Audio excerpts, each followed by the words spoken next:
Hello everyone, welcome back to my online class. ছাত্ৰ-ছাত্ৰীসকল আজিৰ ক্লাছত মই মুদ্ৰাৰ চাহিদাৰ ওপৰত হ'বলগীয়া বিভিন্ন ধৰণৰ প্ৰশ্নোত্তৰসমূহ আলোচনা কৰিম যিবোৰৰ পৰা পৰীক্ষাত প্ৰতি বছৰে প্ৰশ্ন অহা দেখা যায়।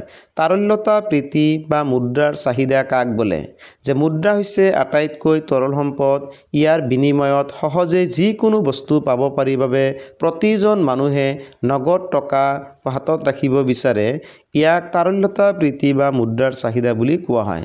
ছাত্ৰ-ছাত্ৰীসকল মুদ্ৰাৰ এটা অন্যতম গুণ হৈছে ইয়াৰ সহায়ত যিকোনো সময়ত যিকোনো বস্তু অতি সহজে পাব পাৰি।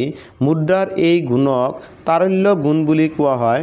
মুদ্ৰাৰ এই গুণ থকাৰ বাবেই প্ৰতিজন মানুহে মুদ্ৰা হাতত ৰাখিব বিচাৰে আৰু ইয়াকেই তাৰল্যতা প্ৰীতি বা মুদ্ৰাৰ চাহিদা বোলে। আধুনিক কালত মানুহে প্ৰধানকৈ দুটা কাৰণত বা দুটা অভিপ্ৰায়েৰে মুদ্ৰাৰ চাহিদা কৰে। তাৰে এটা হৈছে লেনদেনৰ চাহিদা বা লেনদেনৰ অভিপ্ৰায়, আনটো হৈছে লাভৰ চিন্তা প্ৰসূত বা কল্পনা প্ৰসূত বা অনুমান অভিপ্ৰায়। ছাত্ৰ-ছাত্ৰীসকল এবাৰ পৰীক্ষাত প্ৰশ্ন আহিছিল আধুনিক কালত মানুহে কি কাৰণত নগদ টকা হাতত ৰাখিব বিচাৰে নাইবা মুদ্ৰাৰ চাহিদাৰ যিকোনো দুটা কাৰণ উল্লেখ কৰা, তেনে এনসাৰ লিখিব লাগিব। আধুনিক কালত মানুহে প্ৰধানকৈ দুটা কাৰণত নগদ টকা চাহিদা কৰে বা মুদ্ৰা হাতত ৰাখিব বিচাৰে। ইয়াৰ এটা হৈছে লেনদেনৰ অভিপ্ৰায়, আনটো হৈছে লাভৰ চিন্তা প্ৰসূত অভিপ্ৰায়। আৰু এবাৰ পৰীক্ষাত প্ৰশ্ন আহিছিল, প্ৰশ্নটো এনেকুৱা আছিল আধুনিক কালত মানুহে প্ৰধানকৈ দুটা কাৰণত নগদ টকা হাতত ৰাখিব বিচাৰে। ইয়াৰ এটা হৈছে লেনদেনৰ অভিপ্ৰায়, আনটো কি? ইয়াৰ উত্তৰ হ'ব আধুনিক কালত মানুহে প্ৰধানকৈ দুটা কাৰণত নগদ টকা হাতত ৰাখিব বিচাৰে। ইয়াৰ এটা হৈছে লেনদেনৰ অভিপ্ৰায় আৰু আনটো হৈছে লাভৰ চিন্তা প্ৰসূত অভিপ্ৰায়। ছাত্ৰ-ছাত্ৰীসকলে লেনদেনৰ চাহিদা আৰু লাভৰ চিন্তা প্ৰসূত চাহিদা ইয়াৰ এই দুটাৰ যিকোনো এটা প্ৰতি বছৰে পৰীক্ষাত অহা দেখা যায়। গতিকে এই দুটা প্ৰশ্ন আমি ভালদৰে বুজি লোৱাৰ বাবে চেষ্টা কৰোঁ। আহা মুদ্ৰাৰ লেনদেনৰ চাহিদা বা লেনদেনৰ অভিপ্ৰায়টো চমুকৈ আলোচনা কৰা। আধুনিক কালত মানুহে প্ৰধানকৈ লেনদেনৰ অভিপ্ৰায়ত টকা নগদ হিচাপে ৰাখিবলৈ বিচাৰে। লেনদেনৰ বাবে মানুহে কৰা মুদ্ৰাক লেনদেনৰ চাহিদা বা অভিপ্ৰায় বোলে। ছাত্ৰ-ছাত্ৰীসকল প্ৰতিজন মানুহে দৈনিক কিবা নহয় কিবা ব্যয় কৰিব লাগে। এই ব্যয়সমূহ কৰাৰ বাবে মানুহক টকাৰ প্ৰয়োজন হয় আৰু এয়াই হৈছে লেনদেনৰ অভিপ্ৰায় বা লেনদেনৰ চাহিদা। সাধাৰণতে প্ৰতিদিনেই মানুহ এজনে আয় অৰ্জন নকৰিব পাৰে, কিন্তু মানুহজনৰ প্ৰতিদিনে কিবা নহয় কিবা ব্যয় হয়। এই ব্যয়সমূহ পূৰণ কৰাৰ বাবে প্ৰতিজন মানুহে নগদ টকা হাতত ৰাখিব বিচাৰে। ছাত্ৰ-ছাত্ৰীসকল মুদ্ৰাৰ লেনদেনৰ চাহিদা আয়ৰ ওপৰত নিৰ্ভৰ কৰে। সাধাৰণতে আয় বৃদ্ধি পালে মুদ্ৰাৰ লেনদেনৰ চাহিদা বৃদ্ধি পায় আৰু আয় হ্ৰাস পালে মুদ্ৰাৰ চাহিদা হ্ৰাস পায়।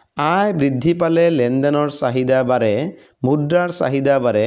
কাৰণ যেতিয়া এজন মানুহৰ অৱস্থা ভাল হয়, ধনী হয়, তেতিয়া মানুহজনৰ ব্যয়ৰ পৰিমাণো বৃদ্ধি পাবলৈ ধৰে।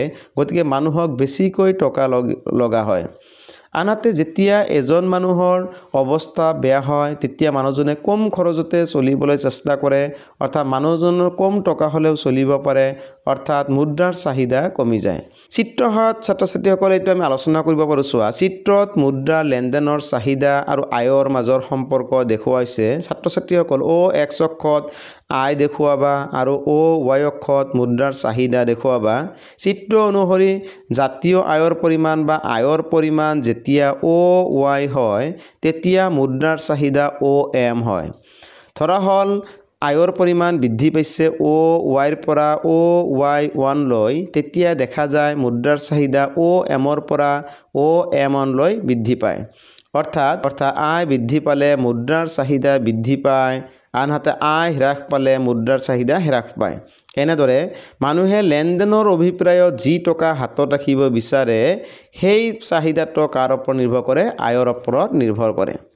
নেক্সট লাভৰ চিন্তা প্ৰসূত চাহিদা বা অনুমান অভিপ্ৰায় বা কল্পনা প্ৰসূত মুদ্ৰাৰ চাহিদাটো চমুকৈ আলোচনা কৰা। ছাত্ৰ-ছাত্ৰীসকল আৰম্ভণিটো একে। আধুনিক কালত মানুহে প্ৰধানকৈ দুটা কাৰণত নগদ টকা হাতত ৰাখিব বিচাৰে নাইবা আধুনিক কালত মানুহে প্ৰধানকৈ দুটা কাৰণত মুদ্ৰাৰ চাহিদা কৰে। ইয়াৰ এটা হ'ল লেনদেনৰ চাহিদা, আনটো হ'ল লাভৰ চিন্তা প্ৰসূত চাহিদা। মানুহে প্ৰধানকৈ কল্পনা প্ৰসূত বা অনুমান অভিপ্ৰায়ৰ বাবে টকা নগদ হিচাপে ৰাখিবলৈ বিচাৰে। কল্পনা বা অনুমান অভিপ্ৰায়ৰ বাবে মানুহে কৰা মুদ্ৰাৰ চাহিদাক মুদ্ৰাৰ কল্পনা প্ৰসূত চাহিদা বুলি কোৱা হয়। এনে চাহিদা সুদৰ হাৰৰ ওপৰত নিৰ্ভৰ কৰে সুদৰ হাৰ কমিলে মুদ্ৰাৰ চাহিদা বাঢ়ে আৰু সুদৰ হাৰ বাঢ়িলে মুদ্ৰাৰ চাহিদা কমে চিত্ৰত সুদৰ হাৰ আৰু মুদ্ৰাৰ চাহিদাৰ মাজৰ সম্পৰ্ক দেখুওৱা হৈছে চিত্ৰ অনুসৰি যেতিয়া সুদৰ হাৰ OR হয় তেতিয়া মুদ্ৰাৰ চাহিদা OM হয় সুদৰ হাৰ কমি যেতিয়া R1 হয় তেতিয়া মুদ্ৰাৰ চাহিদা বাঢ়ি M1 হয় অৰ্থাৎ সুদৰ হাৰ বাঢ়িলে মুদ্ৰাৰ চাহিদা কমে সুদৰ হাৰ কমিলে মুদ্ৰাৰ চাহিদা বাঢ়ে ছাত্ৰ-ছাত্ৰীসকল চোৱা এই নোটছখিনি মই তোমালোকক লিখি দিছোঁ তোমালোক গোটেইখিনি লিখিব পৰা নাইবা মই যেনেকৈ সহজ ভাষাত কৈছোঁ সেইখিনি লিখিলে এতিয়া আমি আলোচনা কৰোঁ তাৰল্য ফাণ্ড কাক বোলে যেতিয়া সুদৰ হাৰ সৰ্বনিম্ন হয় তেতিয়া মুদ্ৰাৰ চাহিদা অসীমলৈ বৃদ্ধি পায় ইয়াক তাৰল্য ফাণ্ড বুলি কোৱা হয় ছাত্ৰ-ছাত্ৰীসকল যেতিয়া সুদৰ হাৰ একেবাৰে কমি যায় তেতিয়া প্ৰতিজন মানুহে নগদ টকা হাতত ৰাখিব বিচাৰে